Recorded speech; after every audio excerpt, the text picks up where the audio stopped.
আরে একটা লোক যদি রাসূলুল্লাহ সাল্লাল্লাহু আলাইহি সাল্লামের জীবনী দিকে তাকায়, তাহলে আপনি দেখতে পাবেন তিনি কোরআন থেকে যে সূরাগুলো পাঠ করতেন, যতগুলো জিকির আজকার সকাল সন্ধ্যায় করতেন, আপনার পুঁজির মধ্যে তার 10টা দোয়াও নাই। এমনটা কেন হয়েছেন আপনি? এটা কি শুধু হুজুরদের জন্য? এটা কি শুধু মসজিদের ইমাম আর মেম্বরে যারা দাঁড়ায় তাদের জন্য? এটা প্রত্যেকটা মুসলিমের জন্য।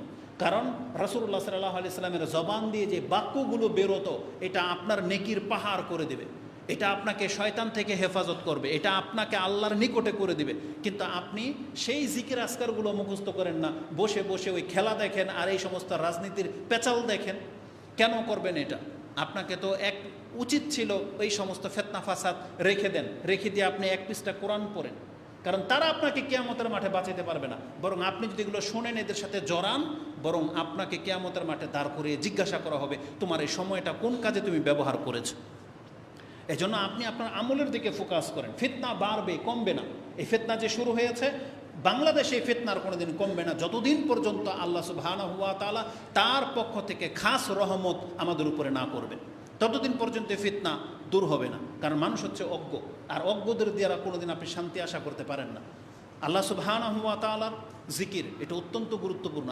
আজকের পয়েন্টটাই যদি বলি, ঘুমানোর আগে আমি সার্চ করে দেখলাম আপনার প্রায় 20 থেকে 25টা দোয়া আছে, 20 থেকে 25টা। আজকে আমরা 4-5টা উল্লেখ করি সময় নষ্ট না করে। রাসূলুল্লাহ সাল্লাল্লাহু আলাইহি ওয়াসাল্লাম তিনি প্রতি রাতে আল্লাহকে অনেক বেশি স্মরণ করতেন, তারপরে বিছানায় যেতেন। বরং আপনি যে স্মরণ করেন না, সেটা বিছানায় হোক, বাজারে হোক, মাঠে ঘাটে হোক, গাড়িতে যখন বসেন, কোনো মিটিংয়ে বৈঠকে যখন বসেন, ক্লাসে যখন বসেন, আপনি যে আল্লাহকে স্মরণ করেন না, এটা কিন্তু কিয়ামতের মাঠে আপনার জন্য লাঞ্ছিতের কারণ হবে, এটা আক্ষেপের কারণ হবে। রাসূলুল্লাহ সাল্লাল্লাহু আলাইহি ওয়াসাল্লাম থেকে এই মর্মে ইমাম আবু দাউদ তিনি তার কিতাবুল আদব 36 নম্বর অধ্যায়ের 107 নম্বর পর্বে, মা ইউকালু ইনদান নওম, একজন ব্যক্তি ঘুমালে সে কি বলবে, সেই পর্বে এনেছেন। হাদিস নাম্বার হচ্ছে 5059 এবং সিলসিলাতুল আহাদিস সাহিহার মধ্যে 78 78 নম্বরে ইমাম নাসিরুদ্দিন আলবানী এটাকে হাদিস সহিহ বলেছেন। আন আবি হুরায়রা ক্বালা ক্বালা রাসূলুল্লাহ সাল্লাল্লাহু আলাইহি ওয়াসাল্লাম মান ইত্তাজা মাতজাআন, যখন কোনো ব্যক্তি শুইতে যায় তার বিছানায়, লাম ইয়াযকুরিল্লাহ তাআলা ফিহ, আর যদি সেখানে গিয়ে আল্লাহকে স্মরণ না করে, ইল্লা কানা আলাইহি তিরাতান ইয়াউমাল কিয়ামা, তাহলে এই শোয়া কিয়ামতের মাঠে তার লাঞ্ছনার কারণ হবে। তাকে আল্লাহ সুবহানাহু ওয়া তাআলা নিন্দা করবেন, তাকে আল্লাহ সুবহানাহু ওয়া তাআলা লাঞ্ছিত করবেন, আর তার এটা আক্ষেপ হবে। যারা জিকির করেছে তারা হয়তো আল্লাহর কাছে এমন কিছু পাবে, এটা দেখে আপনি আক্ষেপ করবেন যে আমিও শুয়েছিলাম কিন্তু আমি কেন আল্লাহকে স্মরণ করলাম না, আমি ওই বৈঠকে বসেছিলাম কেন আমি আল্লাহর প্রশংসা করলাম না, আমিও তো স্কুল কলেজে ঘন্টার পর ঘন্টা সময় কাটিয়েছি, সেখানে গিয়ে আমি আল্লাহকে কেন স্মরণ করলাম না। এটা আপনার আক্ষেপ হবে, কারণ যারা করে তাদেরকে আল্লাহ অনেক বেশি পুরস্কৃত করবেন। তাহলে এই হাদিস ইমাম আবু দাউদ কোট করেছেন, 5059 পেয়ে যাবেন। তা রাতের জিকিরের গুরুত্ব সম্পর্কে এটা গত পর্বে আলোচনা করেছি, আজকে আপনাদেরকে স্মরণ করিয়ে দিলাম। এখন যারা মনে করেন যে আমাকে জিকির করা উচিত, তাহলে আপনি সর্বপ্রথম কি দিয়ে শুরু করবেন? আপনি প্রথমে বিসমিল্লাহ দিয়ে শুরু করবেন, যেহেতু আল্লাহ সুবহানাহু ওয়া তাআলার নাম। আর এই মর্মে হাদিস আমরা গত খুতবায় মুসলিম থেকে আলোচনা করেছি। বিসমিল্লাহ শব্দটার সাথে অতিরিক্ত কিছু যুক্ত করে আপনাকে বিসমিল্লাহটা বলতে হবে। সেটা কি? সেটা আপনিও জানেন। প্রথম দোয়া যে আপনি যখন বিছানায় শুইবেন, কি বলে আপনি শুইবেন? ইজা আখাযা মাজ্জাহু মিনাল লাইলি, রাসূল বলেছেন যখন কেউ রাতে বিছানা গ্রহণ করে, ওয়াদায়াদাহু তাহতা খাদ্দিহি, তার হাতটাকে সে ডান চোয়ালের নিচে এভাবে কাত হয়ে শুইবে। তারপরে কি বলবে? সুম্মা ইয়াকুল আল্লাহুম্মা বিসমিকা আমুতু ওয়া আহিয়া, হে আল্লাহ, আল্লাহুম্মা তুমি কবুল করো, তোমার নাম নিয়ে আমি এই যে মৃত্যু হইলাম এবং তোমার নাম নিয়ে আমি জীবিত হব। আল্লাহুম্মা বিসমিকা আমুতু ওয়া আহিয়া। মুসলিমের বর্ণনায় আসছে আল্লাহুম্মা বিসমিকা আমুতু ওয়া বিসমিকা আহিয়া, ওখানে বিসমিকা 2 বার করে আসছে। তো বুখারী এবং মুসলিমে হাদিস বর্ণিত হয়েছে। বুখারীতে আপনি হাদিস 6314 পেয়ে যাবেন। আজকে এখানে মুখস্থ করার সময় না, আমি শুধু খালি নাম্বারগুলো বলে দিয়ে আপনারা পরে মুখস্থ করে নেবেন। হিজনুল মুসলিমও পেতে পারেন এই দোয়া, রিয়াদুস সলিহিনে আছে, ইমাম নববীর কিতাবুল আজকারে রয়েছে, আর উনসু বি যিকরিল্লাহ আরবি একটা কিতাব আছে সেটা তো আছে। ইমাম ইবনে সুন্নি আল আমালু ফিল ইয়ৌমি ওয়াল লাইলা, এই কিতাবগুলো তো আছে, যেগুলো বাংলাদেশে হয়তো পাবেন না আপনি, বা বাংলায় হয়নি মনে হয়। তো হিজরুল মুসলিমে পাবেন, মিশকাতে পাবেন, রিয়াদুস সলিহিনে পাবেন, তাতে এই দোয়াগুলো অধিকাংশই আসছে। আর ডাইরেক্ট হাদিসের কিতাব থেকে নিলে বুখারি মুসলিম প্রায় হাদিসের কিতাবই দোয়ার অধ্যায়ে গিয়ে আপনি পেয়ে যাবেন। এই হাদিসটা ইমাম বুখারি 6314তে উল্লেখ করেছেন যে বিসমিল্লাহি আমুতু ওয়া আহিয়া, এইভাবে আপনি বলবেন আল্লাহুম্মা বিসমিকা আমুতু ওয়া আহিয়া। বিসমিল্লার সাথে দ্বিতীয় বাক্য আপনি যেটা বলবেন সেটা হচ্ছে রাসূলুল্লাহ সাল্লাল্লাহু আলাইহি সাল্লাম বলেছেন যে সুম্মা ইয়াকুল বিসমিকা রব্বি ওয়াদাতু জামবি, বিসমিকা রব্বি, হে রব তোমার নাম নিয়ে আমি আমার জাম্বু পার্শ্বকে বিছানায় রাখলাম। বিসমিকা রব্বি ওয়াদাতু জামবি ওয়াবিকা আরফাআহু, এখন আমি আমার নাফসকে তোমার দিকে ঠেলে দিচ্ছি, মানে আমার আত্মা এখন তোমার দিকে যাবে। ইন আমসাকতা নাফসি ফাগফির লাহা, আরেক বর্ণনা আসছে ফারহামহা, এখন তুমি যদি আমার আত্মা তোমার হাতে যখন যাবে তুমি চাইলে এটাকে রেখে দিতে পারো। আমার আত্মা যেমন অনেকে ঘুমের মধ্যে মরে যায় না, আত্মা ফেরত আসে না, তার মানে মৃত বলে ঘোষণা করি। আল্লাহর কাছে আপনি বলতেছেন আল্লাহ এখন আমার আত্মা যদি আজকে রাত্রে তুমি নিয়ে নাও ফাগফির লাহা, তাহলে আমার আত্মাটাকে তুমি মাফ করে দিও। আর মুসলিমে আছে ফারহামহা, আমার আত্মাটাকে আল্লাহ তুমি রহম করো, কারণ মরে যাওয়ার পরে ক্ষমা এবং রহম দুইটার জিনিস দরকার। ওয়াইন আরসালতাহা আও আহিয়াইতাহা, যদি তুমি আমাকে এখন আবার জীবিত করে দাও কালকের জন্য, আমার আত্মাটাকে যদি ছেড়ে দাও ফাহফাজহা, তাহলে আল্লাহ তুমি এটাকে হেফাজত করো। কি দিয়ে? বিমা তাহফাজু বিহি ইবাদাকা সালিহিন, যেই জিনিস দিয়ে তুমি তোমার সৎ ব্যক্তিদেরকে হেফাজত করতা, তার মানে এখানে ঈমান এবং ইসলাম সম্পর্কিত। তার মানে আমি যে আজকে শুইতে যাচ্ছি, মরে যাব, আত্মা যদি ফেরত দাও আল্লাহ, তাহলে আমার আত্মাটাকে হেফাজত করো, মানে ঈমান ইসলামের সাথে যেন এ আবার আমার কাছে ফিরে আসে। এই হাদিস বুখারি এবং মুসলিমে রয়েছে। বুখারিতে আপনি হাদিসটি পেয়ে যাবেন 6320, ওটা ছিল 6314, এটা 6320। মুসলিমে হাদিসটি আপনি 6785-তে পেয়ে যাবেন। সহজের জন্যই বলি, দোয়ার অধ্যায়ে হাদিসগুলো পাবেন। ইমাম মুসলিম আপনি 6770-এর পর থেকে বিছানায় দোয়াগুলো পাবেন। মুসলিম বুখারিতে 6300-র পরের হাদিসগুলো সব এই বিছানার দোয়া সংক্রান্ত হাদিস। তাহলে আমরা আজকে বিসমিল্লাহ দিয়ে দুইটা দোয়া বললাম, একটা হচ্ছে আল্লাহুম্মা বিসমিকা আমুতু ওয়া আহিয়া, আর একটা হচ্ছে আল্লাহুম্মা বিসমিকা প্রথম হচ্ছে বিসমিকা রাব্বি ওয়াদাতু জামবি ওয়াবিকা আরফাআহু, ইন আমসাকতা ফাগফির লাহা ওয়া ইন আরসালতা ফাহফাজহা বিমা তাহফাজ বিহি ইবাদাকা আস-সালিহিন। এটা বুখারী মুসলিমে আছে। 3 নম্বর দোয়া। এখন আল্লাহর নাম নেওয়া হয়ে গেছে, এখন আপনি শুকরিয়া আদায় করবেন, কারণ সারাদিন আপনি অনেক বেশি নিয়ামতের মাঝে ছিলেন। এই জন্য আপনি রাসূল সাল্লামের ওই দোয়াগুলো থেকে শুকরিয়ার দোয়াটাকে প্রথমে আনতে পারেন, যেখানে রাসূলুল্লাহ সাল্লাল্লাহু আলাইহি সাল্লাম বলতেন আলহামদুলিল্লাহিল্লাযী, প্রশংসা সেই সত্তার যিনি আমাকে আতামানা, যদি বহু বচনে বলেন আপনি এক বচনেই বলবেন আতামানি ওয়া সাকানি ওয়া কাফানি ওয়া আওয়ানি, সমস্ত প্রশংসা সেই সত্তার যিনি আজকে আমাকে খাদ্য দিয়েছিলেন, পানীয় দিয়েছিলেন, যিনি আমাকে আজকের জন্য যা যথেষ্ট ছিল সেটা যথেষ্ট করেছিলেন এবং আমাকে হেফাজত করেছিলেন, ও আওয়ানি, এবং আমাকে আজকে রাতে শোয়ার মতো আশ্রয়ের ব্যবস্থাও করে দিলেন। ও কাম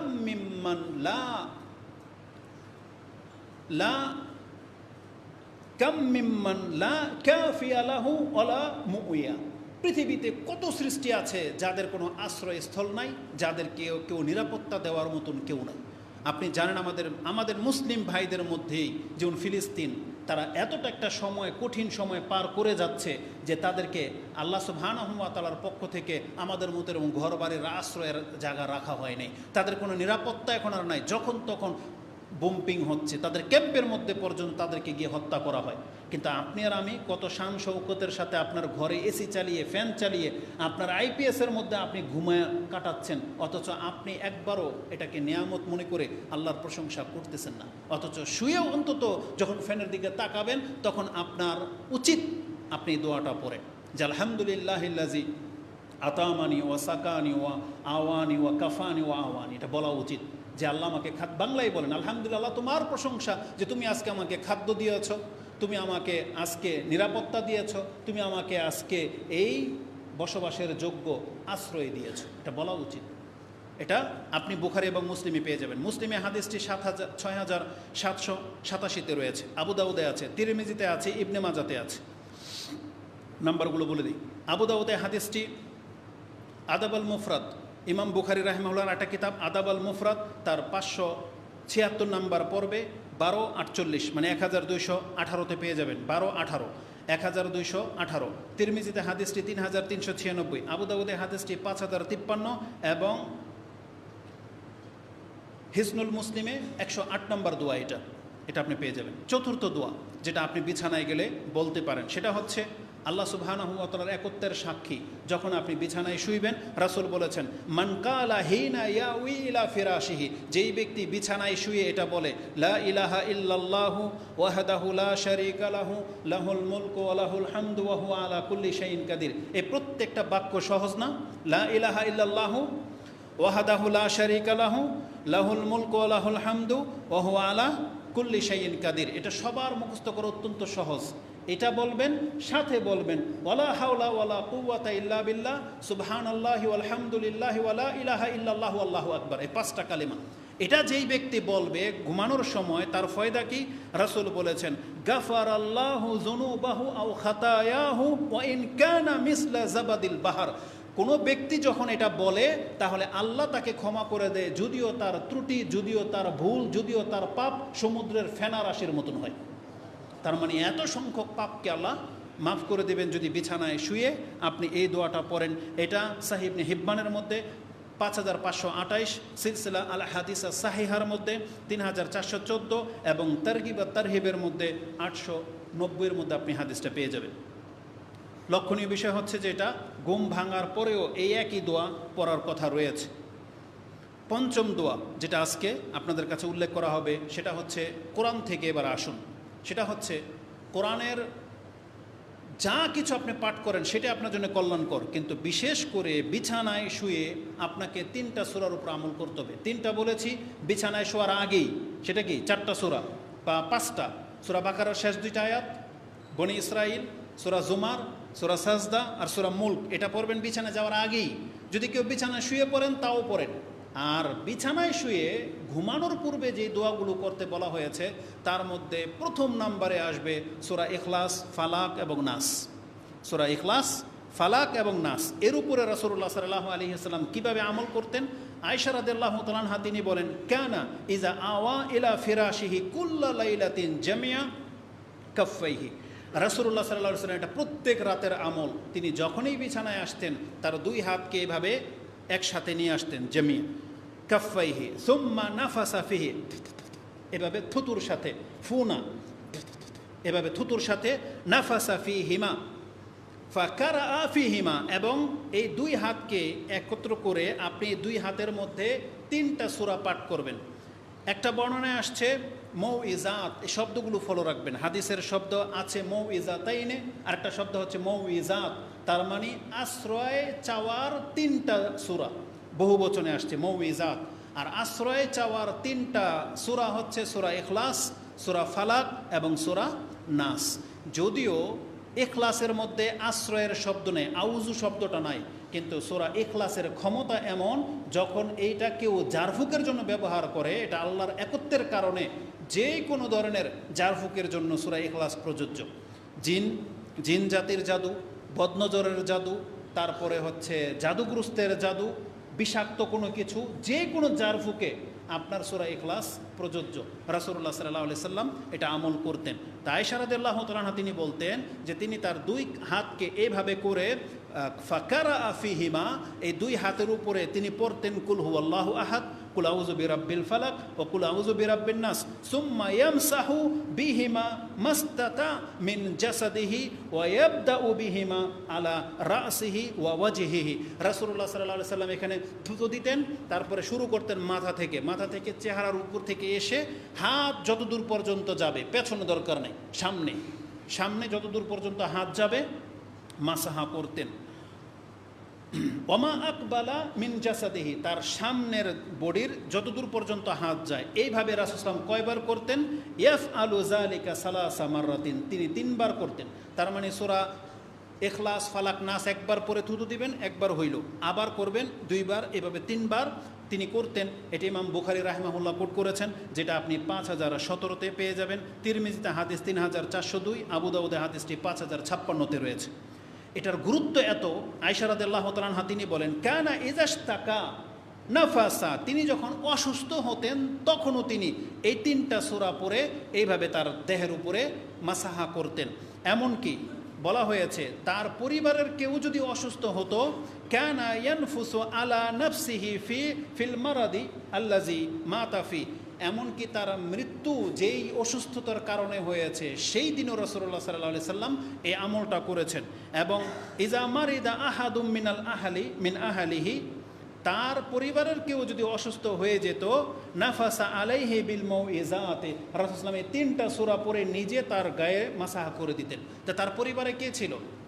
তার সন্তানরা ছিল, হয়তো এটা তাদের বিয়ে হয়ে যাওয়ার আগে, আর না হয় রাসূল সাল্লাল্লাহু আলাইহি পরিবারে শুধু তিনি আর তার স্ত্রী ছিলেন, আর কেউ ছিলেন না। কারণ মেয়েদের বিয়ে হয়ে গেছে, ফাতেমা রাদিয়াল্লাহু তাআলা আলীর ঘরে, অন্যান্য মেয়েরা অন্যান্যদের ঘরে, তিনি শুধু, যেমন আয়েশা রাদিয়াল্লাহু তাআলা আনহা রাসূল সাল্লাল্লাহু আলাইহি ওয়াসাল্লাম, হাফসা রাদিয়াল্লাহু তাআলা আনহা রাসূল সাল্লাল্লাহু আলাইহি ওয়াসাল্লাম, উম্মে সালামা রাসূল সাল্লাল্লাহু আলাইহি ওয়াসাল্লাম, তার পরিবারের বলতে তারাই বোঝায়। আর এখান থেকে যেটা বোঝা যায়, যদি কেউ দলিল গ্রহণ করে যে রাসূল সাল্লাল্লাহু আলাইহি ওয়াসাল্লাম যে তার পরিবারের অন্যদেরকে হাত মাসাহ করতো, আপনি সেটা আপনার স্ত্রী ছাড়া আর কাউকে করেন না, আপনার ছেলেকে করেন, কিন্তু মেয়ের গায়ে আপনি হাত বুলাতে পারবেন না, ওটা মা করবে, আর আপনি ছেলেদের গায়ে পারবেন, আর স্বামী স্ত্রী একে অপরকে পারবেন। এই ঝাড়ফুঁকের বিজনেস শুরু করে দিয়ে আপনি মহিলার গায়ে আবার হাত মাইখেন না, কিন্তু যেটা অধিকাংশ ভণ্ডারা এই জাদুটোনার ভিত্তিতে করে, এখান থেকে বেঁচে থাকেন। তো রাসূলুল্লাহ সাল্লাল্লাহু আলাইহি সাল্লাম তিনি এইভাবে তার হাত মাসাহা করতেন।